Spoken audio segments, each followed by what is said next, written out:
আবার একটা নিয়ে আসলাম মজাদার নতুন একটা রেসিপি, দেখতে থাকেন আপনাদের ভালো লাগবে। তাই নতুন রেসিপিটার জন্য কি কি নিয়েছে এই দেখেন, আলু, বেগুন আর মুরগির গিলা কলজা নিয়েছি। এটা দিয়ে আজকে এটা রান্না করব, দেখতে থাকেন আপনাদের ভালো লাগবে। আর কে কে এই রান্নাটা খেয়েছেন সবাই জানাবেন কমেন্ট করে, ঠিক আছে? তাই আগে একটা কড়াই বসাই দিলাম, এখন তেল দিয়ে নিতেছি। আর তেলটা মোটামুটি একবারে বেশিও দেবো না কমও দেবো না, কেননা গরমে অত তেল খাওয়াও যায় না কিছু না। তাই পেঁয়াজ দিয়ে দিছি। আর সব সময় আমি চেষ্টা করি একটু ভিন্ন রকমের রান্না করার। সব সময় এক রকমের রান্না কিন্তু ভালো লাগে না, আর ভাতও খাওয়া যায় না। এই জন্য ভিন্ন ভিন্ন রকমের একটু রান্না বাড়া করলে কিন্তু আসলেই ভালো লাগে। তা আদা রসুন আর একটু পানি দিয়ে দিলাম। এরপরে হলুদ গুঁড়া, মরিচের গুঁড়া, ধনিয়ার পাখি এক এক করে সব দিয়ে নিতেছি, দেখতে থাকেন আপনাদের ভালো লাগবে। আর কে কে এই রান্নাটা খেয়েছেন সবাই কমেন্ট করে জানাবেন। তো হলুদ গুঁড়া, মরিচের গুঁড়া আর ধনিয়ার পাখি দিয়ে দিছি, এরপর অন্যান্য মশলা দিতেছি, দেখতে থাকেন। এরপরে দিয়ে দিতেছি লবণ, যে লবণটা না দিলেই নয়, সবকিছু বেথা যাবে যদি লবণ আপনি না দেন, তাই লবণটা দিয়ে নিছি। লবণটা দেওয়ার পরে এরপরে জিরার ফাঁকি দিয়ে দিলাম একটু, আর একটু দিয়ে দিলাম গরম মশলার ফাঁকি। এই জন্য দারচিনি, এলাচ আর দিলাম না, কেননা যেহেতু এটা দিছে এই জন্য দিতে চাইছিলাম না। তারপর একটু মনে করলাম যে এটা না দিলে ভালো হয়তো লাগবে না, সেই জন্য দিলাম। এই যে দেখেন সুন্দর করে এখন কষানো হয়ে গেছে গা। এরপরে দিয়ে দেবো ওই যে গিলা কলজা ছিল সেগুলা দিয়ে এখন সুন্দর করে এটার আগে কষাই নিব।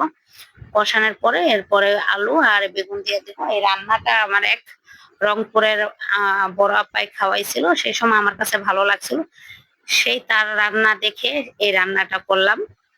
আমাদের দেশে খায় না, যেহেতু তার সাথে একসাথে ছিলাম, সেজন্য এই রান্নাটা সে আমাকে রান্না করে খাওয়াইছে, সেজন্য আমার কাছে ভালো লাগছিল, সেই জন্য রান্না করলাম। আসলে সবসময় সবাই যে সবকিছু ভালো লাগবে তা না, নিজেরও কিছু ভালো লাগা আছে, সেই জন্যই রান্না করলাম। দেখতে থাকেন আপনাদের ভালো লাগবে। এখন সুন্দর করে খালি কষাইতেছি, কিন্তু কষানোর পরে বেশিক্ষণ কিন্তু লাগবে না, ঠিক আছে? এই মাংসটা কষাইলে এরপর আলু আর বেগুন একসাথে দিলে আরো আরো সুন্দর করে কষাইনো হবে।